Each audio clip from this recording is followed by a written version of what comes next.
I think the working with dye and trying to, for instance, achieve patterns or a certain outlook, is that the challenge is the dye will go where maybe you don't want it to go, or it leads its own life, kind of.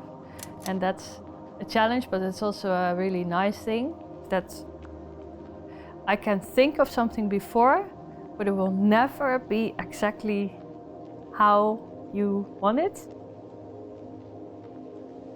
Indigo, to me, it's like an alive thing, because if I don't stir it every day, it starts, it dies. It starts molding and becomes like sad. It feels for me like it's an arm of my body or something. I'm so happy I now made a new vat, because for me it feels like the heartbeat of the studio.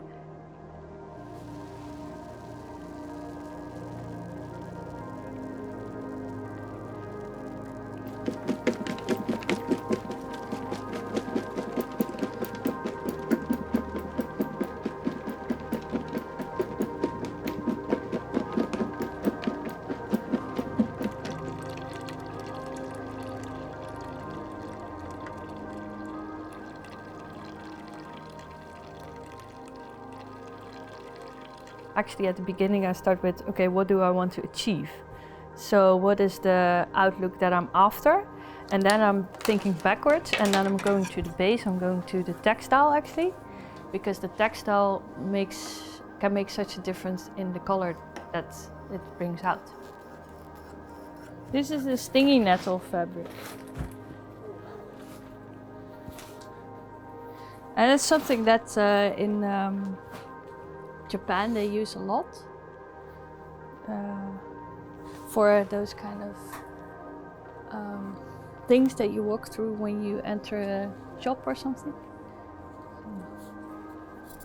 because it's quite sturdy. Ah, it's so sturdy. Yeah.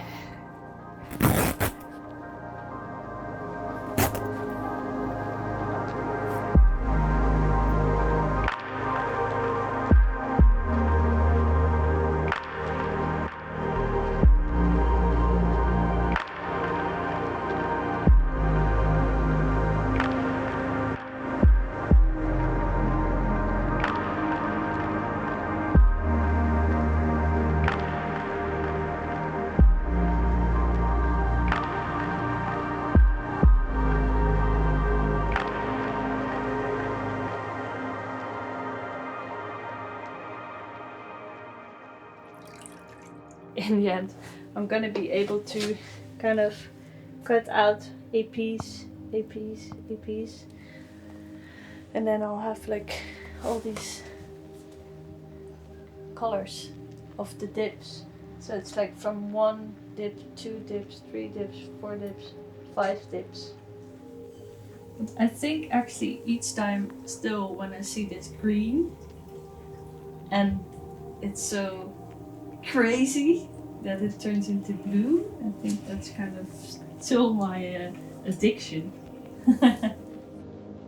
Well, it would be really nice if everybody would be able to do this once in a while, but I also understand it's not, possible in a fast-paced world like this. But what I do notice is when I give workshops and there's people coming in who sit behind their desk a lot, or even designers or product developers, even from the denim world, who are literally producing a product only behind a screen, and who have worked with denim for maybe 20 years and actually don't know what Indigo is about. And for me, Indigo, how I feel about it is that I've been working with it for quite a while now, I've only touched just a tiny bit of everything it can still give. There's such a big world behind it, global, and also other artisans that I still want to meet, and places I want to go, which all have to do with indigo and blue. It's totally everywhere in my life, really. I can never get tired of it. And actually also I love sleeping and I love wearing indigo as well. I love sleeping in it because it just makes me feel good. Your favorite color though? Yeah, at the moment I would say so.